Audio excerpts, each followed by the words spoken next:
Okay, thank you very much. Good afternoon. Thank you very much for the invitation. It's a pleasure to be here in Trieste. Thank you very much to the rector, to Andrea. I have a lot of colleagues here in this place, but I would like to say I have a lot of friends, not only colleagues here. It's a pleasure. And I come from Pisa, and as you probably know, Trieste and Pisa are the cities in Italy with the highest research expenditure, with the highest number of researchers in proportion to the population. So sooner or later, we should start a joint research about these two cities, which are very relevant in this country. And thank you also for asking me to speak about technology transfer in general and about Netval in particular, because I work in a university. I'm rather lucky because working in a university is a nice job, but in particular in the last 15 years I've been heavily involved in Netval. I've been president for the last 2.5 years, but I was involved not as president in previous years, and these years have been very interesting for me. So you are asking me to talk about something in which I put passion and where I received many inputs and many feedbacks from other people. And Andrea asked me to give a rather practical and technical presentation and explaining somehow the mistakes that we made in Netval and also the things that we probably got right. You know? Also thinking about our foreign colleagues which might consider embracing a similar initiative in the future. Netval is the association of Italian technology transfer offices. So it is not an association of individuals, it is the association of TTOs from universities and public research centers. Of course, TTOs are made of people, but it is universities and public research centers which are associated in Netval. It was founded in 2002 and then became a formal association in 2007. What is our mission? Our mission is to strengthen the activities of universities and public research organizations with regard to technology transfer. We are aware of the fact that we are only one part of a very complex innovation ecosystem. We try to do better our job. In order to do better our job, we have to do a number of things. For example, strengthen the professionality of the people working in the offices, having better relations with industry, and so on. So we are rather aware of our part, and we try and do better our part. At present, these are our numbers, 55 universities, 6 public research organizations, I would say the largest in Italy, CNR, Enea, and so on, and recently Area Science Park in Trieste. 2 IRCs, maybe our foreign friends do not know what IRCs are. They are sort of, let me say, research hospitals, large research hospitals.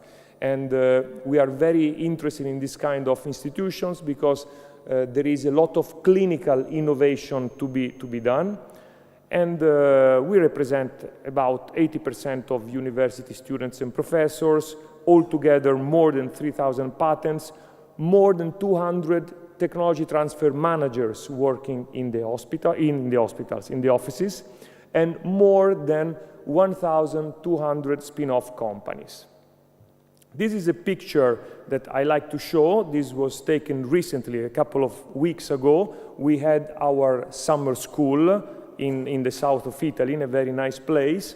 I like to show this picture because Netval is made of a community of people who are very committed to technology transfer, very aware that what they do in universities and research organizations is important. They try to do it with professionality and enthusiasm. So this picture well represents, I might stop here because this picture represents most of what I would like to transmit to you. But the starting point was in 2001. Why 2001? Because there was a crucial law which was passed by the Minister Tremonti about professors' privilege. So this law transferred the ownership of university inventions to individual professors and researchers and not the university.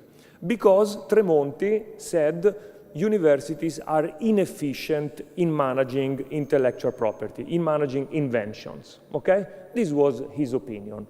And people in universities did not like this law and somehow considered Tremonti's law as a sort of a provocation, okay? And many people in universities said, "Dear Tremonti, we will show you that we are not so inefficient, okay? Maybe we are rather inefficient at the moment, we must be honest, but we will try and show you that what you say is not true." And so we started, many people in universities started to share experiences, to set up the offices, and so somehow Netval was set up thanks to Tremonti, even if he probably doesn't know and doesn't care too much, to be honest, okay? But it was this law which, let's say, triggered something that some universities were already working at. It is not true that universities were doing nothing. They were doing something, but this law pushed us to stay together. This is what we believe in. We believe that the valorization of research results is not an optional.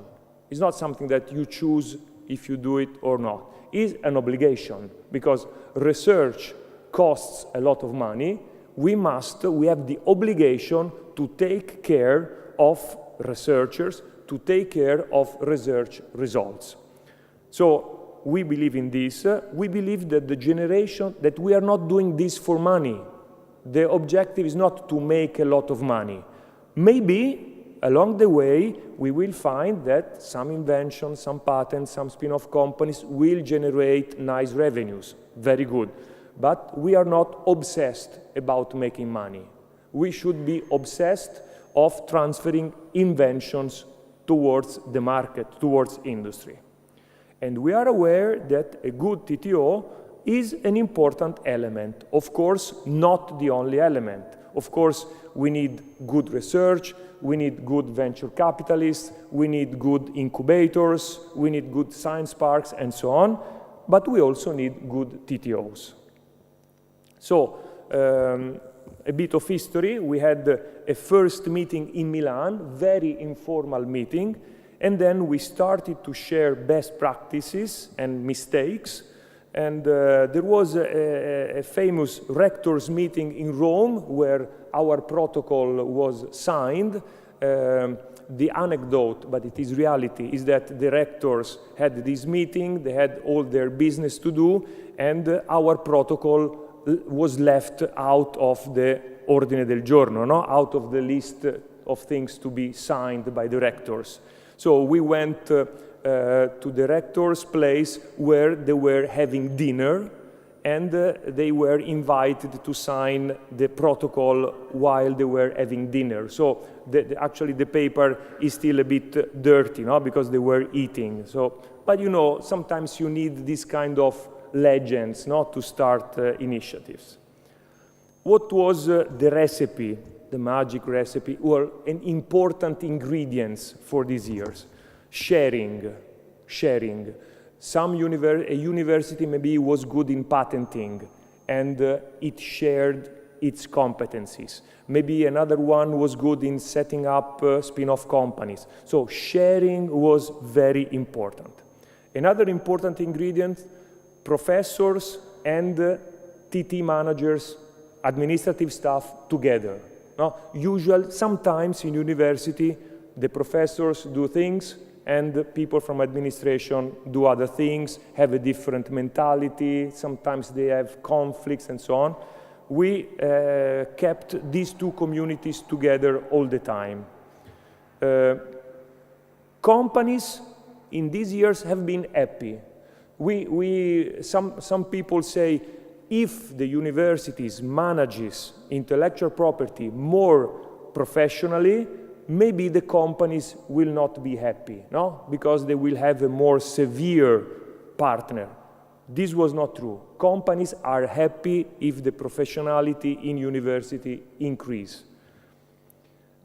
We had the objective of making researchers happy, of course, and sometimes another ingredient is that comets appear in the sky. What do I mean by comets? You know, the field of technology transfer is full of new initiatives, okay? And sometimes, even in this field, some comets in these years have appeared. National agencies, different initiatives, sometimes also well-funded, but the comets appeared and then disappeared. And we were patient and stable, and the comets disappear. What we are good at, perhaps? This sense of community, strong sense of belonging to the public research system. There is a kind of ethic if you work in the public sector, and this is very strong in our community.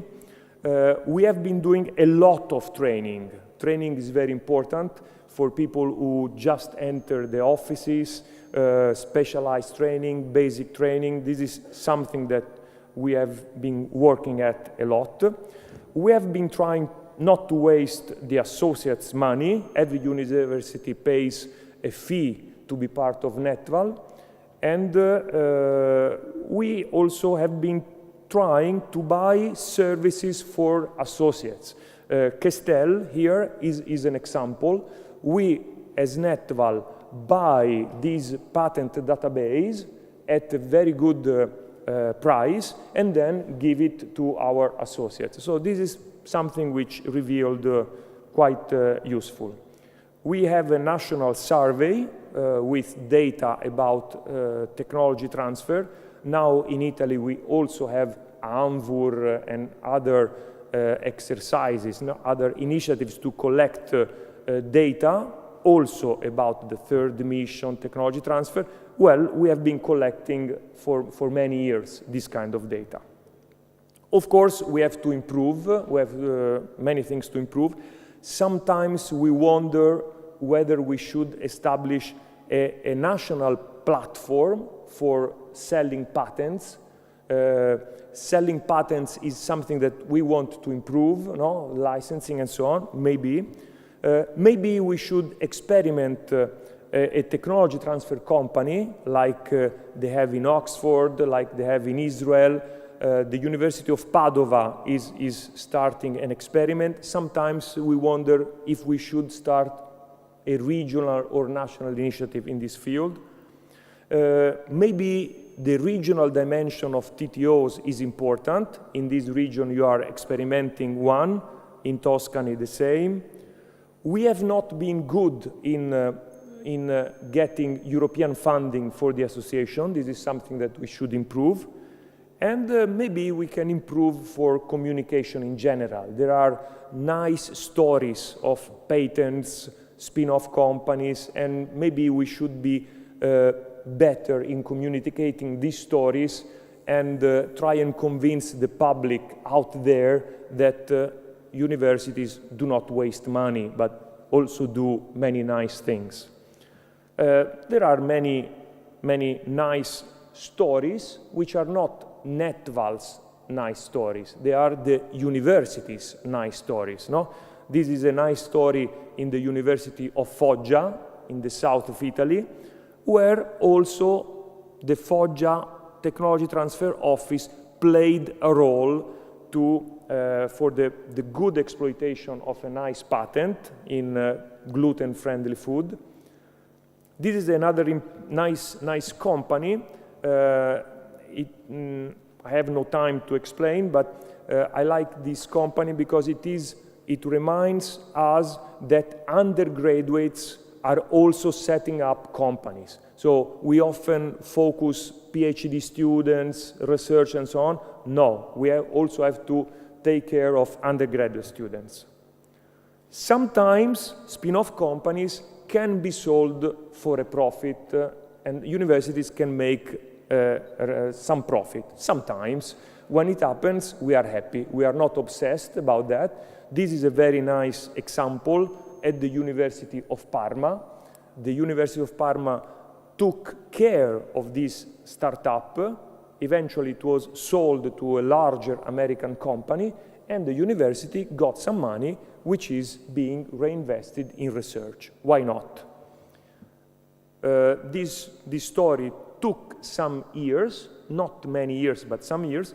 In some other cases, stories are very long. This is a very nice, a very good professor from Lecce, and it took him 10 years to find the right way to the market. He started a company, then closed it down, venture capitalist, then another one, and now it seems that finally he got the right solution to the market. Sometimes it takes time. This is another nice example because this invention, which is a pill which makes certain things in your body, okay, is now the product of Probiomedica.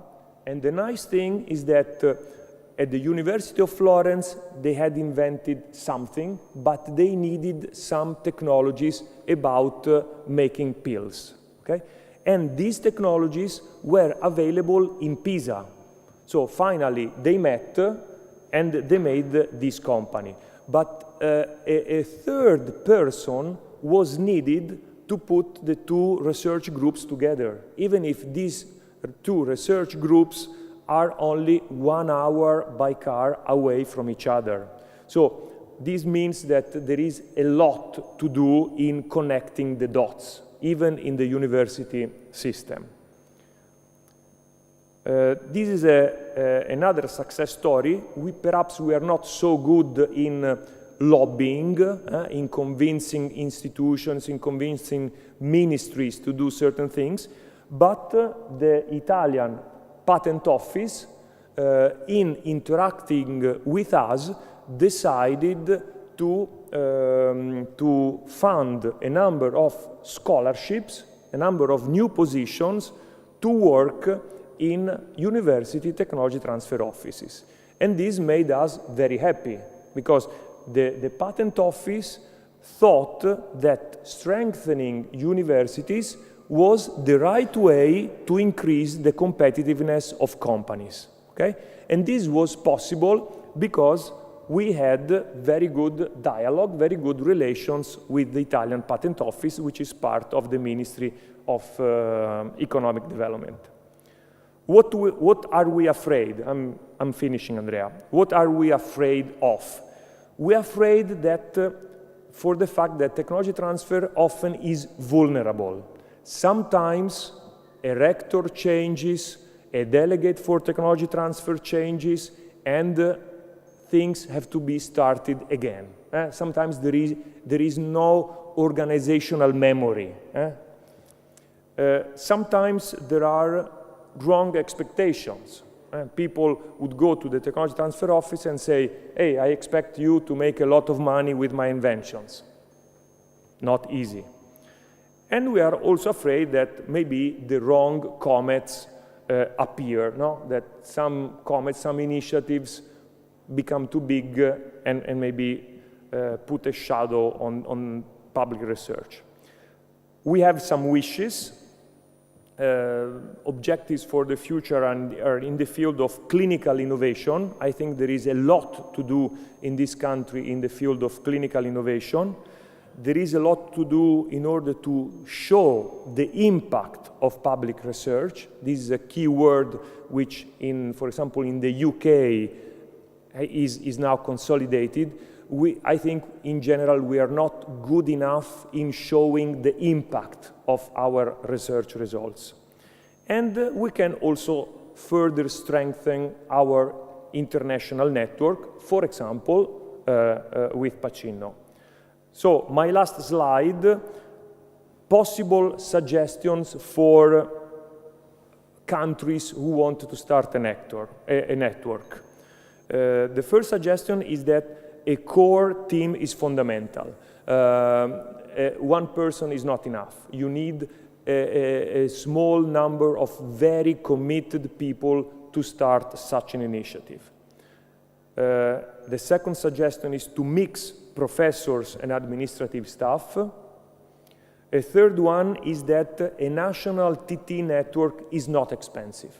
Our budget is rather limited, but we think that associates should pay something.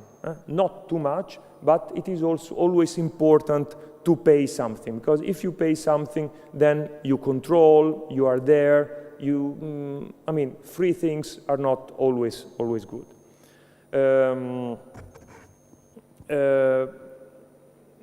It might be useful to set up the network among the best. We choose to be. Okay, this is important. I couldn't remember. We could have chosen to identify the best universities, okay, to set up the Champions League of technology transfer. Okay, it was easy. I could easily name the best 5, 6 universities in technology transfer in Italy. We chose to be the network of everyone, of the very good, no, always Turin Polytechnic, Milan Polytechnic, and so on, but to be the network of everyone, even the smaller universities, maybe who have just half a person involved in technology transfer. And I think this decision so far has been good. I would confirm this decision in suggesting setting up a network to other countries. Okay, these are our contacts, and sorry if I was a bit late.